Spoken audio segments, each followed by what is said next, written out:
ለብዙ ዓመታት ችግር ሆኖ የቆየው የኤርትራ ጥያቄ ይህ ነው የማይባል ደም ፈሶበት አያሌ ህይወት አልፎበት መገመት የሚያዳግት ንብረት ጠፍቶበት በጦርነት መፍትሄ ሊያገኝ አልቻለም። በእርግጥ የደርግ አገዛዝ ተገርስሶ ከወደቀበት ጊዜ አንስቶ ላለፉት 2 ዓመታት በኤርትራም ሆነ በሌሎች የኢትዮጵያ ክልሎች ጦርነት ጠፍቶ በምትኩ ሰላምና መረጋጋት የሰፈነ በመሆኑ የኤርትራውያን ጥያቄ በሰላማዊ መንገድ መፈታት የሚችልበት ወቅት ላይ ተደርሷል። ለዚህም ብቸኛ መፍትሄ ሆኖ የቀረበው ህዝበ ውሳኔ ወይም ሪፈረንደሙ ነው። የዚህ ህዝበ ውሳኔ ድምጽ አሰጣጥ ደግሞ በነገው ዕለት ይጀምራል። በምንም አይነት ሁኔታ ድል እንደማያደርጉ ያውቃሉ። በፍጹም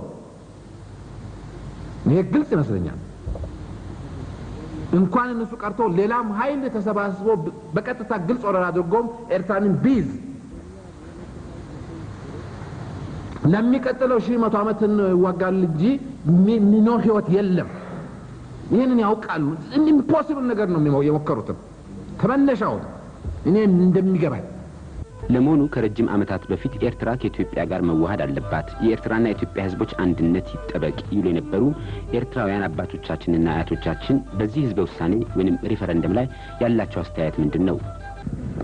ያኔ መቼም እኛ ፈረንጆች፣ ጣሊያኖች፣ እንግሊዞች ስር እንታደር ነበር። ከነሱ ነፃ ለመውጣት የሚበጀው የሚሻለው ከኢትዮጵያ መከላከል እንደሆነ አምነንበት ታግለናል። ያኔ ረገጠ መንግስቱ ምንም የሚደርስ ነገር ባህር ያገባቸዋል። ትናንት አይተው እንደ ቴሌቪዥን ምንድነው ሲናገር የነበረ? ይሄ ነው መንሻው። እሱ በጥጋቡ ላደረገው ነው። እቀጠቅጣቸው ትንሽ ናቸውና ባህር ያገባቸዋል ብሎ ነው። ዳዊት ለጎልያድ ያደረገው ነገር ነው። ከኢትዮጵያ ደግሞ ምን ላይበት ምክንያት ኢትዮጵያኖች ኤርትራኖች አንድ ዘርነን አንድ ጂኦግራፊ ነን፣ ተጋብተናል፣ ተዋልደናል። ምን ላይው ነገር የለም። እኔ ባንዲራዬን ይዤ አንተ ባንዲራህን ይዘህ መኖር እንችላለን አንድ ላይ። ዋናው ነገር የተሰበሰበው እዚህ ሽማግሌዎች እንግዲህ ከ60 ዓመት በላይ ምን ሆነንና ይህንን ትክክል መሰራቱን እንድንመለከትና ምስክር እንድንሆን የተቀመጥን መሆን እንድታውቁት። ምክንያቱ ይሄ የተፈለገበት ምክንያት ከዚሁ እድሜ ክልል ያሉ ሰዎች እውነቱን ይመለከታሉ፣ እውነቱን ይገመግማሉ፣ እውነቱን ደግሞ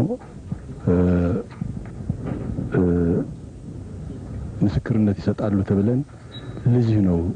ምናልባት እኛም በአዲስ አበባ ክልል በተለያዩ አካባቢዎች በመዘዋወር በኤርትራው ህዝበ ውሳኔ ወይም ሪፈረንደም ጉዳይ አንዳንድ ሰዎችን አነጋግረናል። በተለይም በሪፈረንደሙ ላይ ተጻራሪ አቋም የሚያንጸባርቁ ሰዎችን ሐሳብ ለማሰባሰብ በዛሬው ዕለት በርካታ ሰዎችን አነጋግረን አብዛኞቹ አስተያየታቸው በካሜራ እንዲቀረጽ ፈቃደኞች ሳይሆኑ ቀርተዋል። አስተያየቴ ያው መንግስትና ህዝቡ ከወሰነ ምንም ማድረግ አይቻልም እንጂ እኔ በኔ በኩል ሪፈረንደሙ በኢትዮጵያውነቴ ካም በፊት ያው ከአሰብ ተፈናቅየን የመጣሁት ይሄን እድል ግን አላጋጠመንም ኢትዮጵያውያን እና በዛ ኤርትራ በመገንጠሏ ግን ሙሉ በሙሉ አልደግፈውም። ህዝቡና መንግስት ቢያምንበት እኔ አላምንበት። ወልደን ተዋልደናል፣ አንድ ሰዎች ነን፣ አንድ ቤተሰብ ነን፣ አንድ ወንዝ ነው የምንቀዳው። እንዴት መገንጠል አለበት? አትገነጠልም። በኔ በኩል አላምንበት። የነሱ ነዋሪዎች ግን የኤርትራ ተወላጆች ነን የሚሉት ግን ነፃነትን ቢመርጡ ምንድነው አስተያየትሽ ነው? እንግዲህ ጥያቄ አሁን ባርነት ነው እንዴ ያሉት? ነፃነት የላቸውም እንዴ? ያለፈው የደርግ ስርዓት ተገርስሷል አይደለ? ሰላም ነው እንፈልገኛ፣ ጦርነትን አንፈልግም። ከዚህ ቀደም በደም የተጠለቀለቀችውና ወገኖቻችን ልጆቻችን ያለቁት ይበቃናል። ባለፉት 3 ቀናት የተካሄደው የኤርትራ ሪፈረንደም ኢትዮጵያ ውስጥ በተሳካ ሁኔታ መጠናቀቁን በኢትዮጵያ የኤርትራ ጊዜያዊ መንግስት ተወካይ አቶ ኃይሌ መርቆሪዎስ አስታወቁ። የኢትዮጵያና የኤርትራ ህዝብ ካሁን ወዲህ በእኩልነት በነጻነት ለመዛመድ በፖለቲካም ውህደት ለመገናኘት እድል ያላቸው ይመስለኛል። ያው በተካሄደው በሰላምና በጥሩ አኳኋን ለመካሄድ ተችሏል።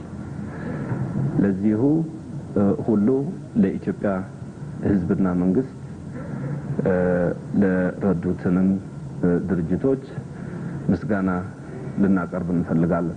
የኤርትራ ሕዝብ የራሱን የወደፊት እድል በራሱ ለመወሰን ሰሞኑን ባካሄደው ሕዝበ ውሳኔ ነጻነትን በመምረጡ ኤርትራ ከዛሬ ሚያዝያ 1985 ጀምሮ ሉዓላዊነቷ የተጠበቀ ሀገር መሆኗን አቶ ኢሳያስ አፈወርቂ አስታወቁ።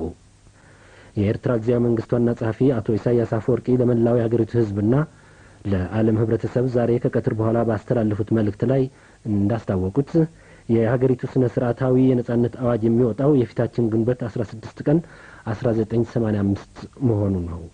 የአቶ ኢሳያስ መግለጫ ዝርዝርና ከዚህም ጋር የተያያዘ በዜና ሪፈረንደም ተጠናቅቋል። ይህ በእንዲህ እንዳለ ነበር በኤርትራና በኢትዮጵያና በኤርትራ መካከል በኮንፌዴሬሽን ተሳስሮ የመኖር ጉዳይ ሊኖር እንደሚችል አቶ ኢሳያስ አፈወርቂ የኤርትራ ጊዜያዊ መንግስትና የህዝባዊ ግንባር ሓርነት የኤርትራ ዋና ጸሐፊ በሳምንቱ ማብቂያ ያሳወቁት።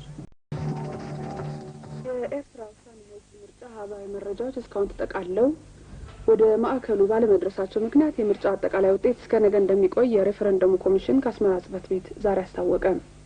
ለሶስት ተከታታይ ቀናት በድምጽ መስጫ ጣቢያዎች ሲካሄድ የነበረው ድምጽ አሰጣጥ በይፋ መጠናቀቁን ያበሰሩት ትናንት ማምሻውን በአስመራ ከተማ በከፍተኛ 1 ቀበሌ 05 በመገኘት ዶክተር አማረ ተክሌ የኤርትራ ሪፈረንደም ኮሚሽን ኮሚሽነር ድምጽ በሰጡበት ወቅት ነው።